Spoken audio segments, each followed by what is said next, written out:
Everybody's got a hot take on GTA 6's story, but some of them are flat out dumb.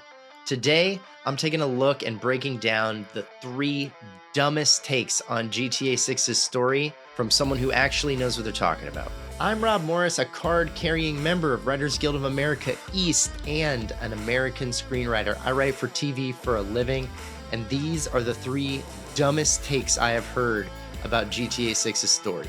Stick around, the last one is the dumbest. You're tuned in to Vinewood Public Access. Vinewood Public Access. Where big-time dreams meet Downtown Delusion. Alright, just to be clear, there's a lot of dumb takes out there, but these are the 3 I'm going to be breaking down in this video. Number 1, Jason is a cop.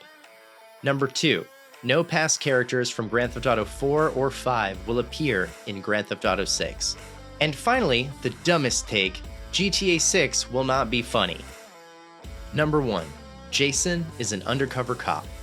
One of the most common GTA 6 story theories is that Jason, one of the protagonists, is secretly an undercover cop and will betray Lucia, the other protagonist, and the entire criminal underworld. Don't get me wrong, it sounds dramatic and a lot of fun, and it includes the concept of betrayal, which is all over the Grand Theft Auto and Red Dead Redemption series. It sets up great opportunities to parody things like Reservoir Dogs, The Departed, and Donnie Brasco. Here's why it's dumb from a professional writer's standpoint. The history of Grand Theft Auto and Red Dead Redemption solely hinges on crime. The game's dynamic and function is to allow the player to run around murdering at will. It is very unlikely that dynamic is going to change.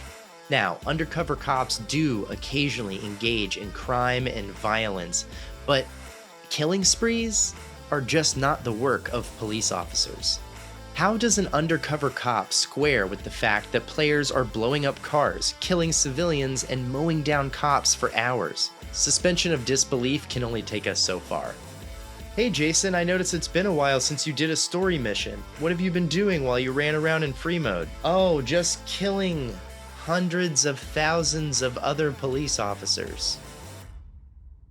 Also, to be totally honest, this trope is a little predictable and feels like low-hanging fruit for Rockstar, who are better writers than that. Rockstar, and specifically Grand Theft Auto's strongest stories, are always about flawed people working through what life throws at them.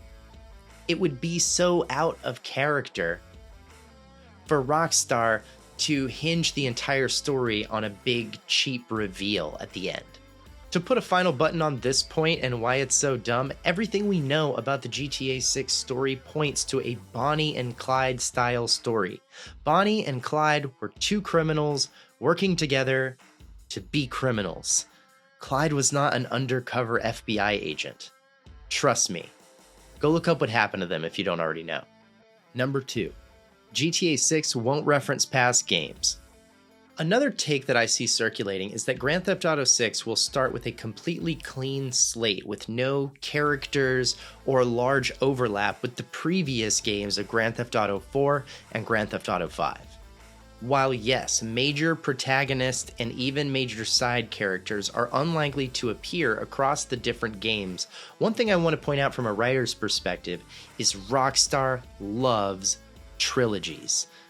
Rockstar loves working in 3s. Grand Theft Auto 3, Vice City, San Andreas. Trilogy. Episodes from Liberty City, you got Nico, you got Johnny, you got Luis. Trilogy. Rockstar isn't doing this just because they love the number 3. They're doing it because they understand good storytelling. Storytelling is always told in 3s. Beginning, middle, end. Setup, situation, payoff. With that being said, Grand Theft Auto 6 is the 3rd in the HD series. Grand Theft Auto 4, Grand Theft Auto 5, and Grand Theft Auto 6. This is their Return of the Jedi. Only the protagonists of Jason, Lucia, Nico, Johnny, Luis, Michael, Trevor, Franklin, these aren't the real protagonists in the overall trilogy. The protagonist is the world Rockstar has created. Their parody version of America is having its last crusade. From a screenwriter's perspective, GTA 6 is not another sequel, it is the capstone of a thematic trilogy. So if you think they managed to tell that story without severely overlapping with the stories of Liberty City and Los Santos, you got another thing coming. I strongly predict that a large number of significant references and characters will be brought over from the HD universe presented in Grand Theft Auto 4 and 5, and you're going to see it paint the backdrop for Grand Theft Auto 6. Number 3, GTA won't be funny anymore. People saying GTA 6 won't be funny anymore or that Rockstar has gone woke. First of all, stop saying woke. Stop it. If this take holds any water or makes any sense to you at all, here's what you're missing. Satire is in Rockstar Games' DNA, specifically in the Grand Theft Auto series. The entire point of this series seems to be Rockstar Games holding a funhouse mirror up to America. It is the point of the game.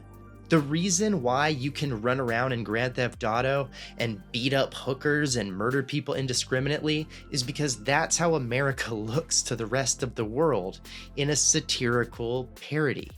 From billboards to fake brands to talk radio and in-game television, characters modeled after real-life figures, to think that they would drop that edge misunderstands the entire franchise and everything Grand Theft Auto is. Also, woke criticism assumes that satire has to punch down to be effective. Yes, the culture has changed in the world of comedy. I write comedy for a living. I know plenty about it.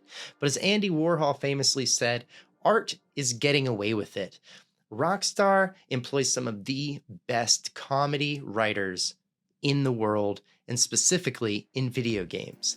They will not fail at this moment to appropriately and properly satirize America while keeping things within the guardrails of what still lands with people today. Comedy evolves with culture. Rockstar will update their humor to today's world. Yes, influencer culture, crypto scams, modern Florida chaos, but that doesn't mean it's neutered. It means it's sharper. So if you think the knives won't be out and sharpened next May when it comes to GTA 6 and their attitude on America, you're missing the forest for the trees, my man. That's an idiom. So, Jason is not a cop, GTA is not leaving GTA in the past, and it's definitely not losing its sense of humor. The smartest thing Rockstar Games does from a writer's perspective is treat their version of America as the main character in their games. So, in May 2026, I wouldn't look for a bunch of shocks and twists and turns from the story as much as I would look for a very sharp, under-the-microscope version of America seen from across the pond. I'm Rob Morris, American screenwriter and creator of Vinewood Public Access, the #1 fan-created GTA talk radio station. So like, subscribe, and do all that stupid shit because I'm going to keep making stuff. You're welcome.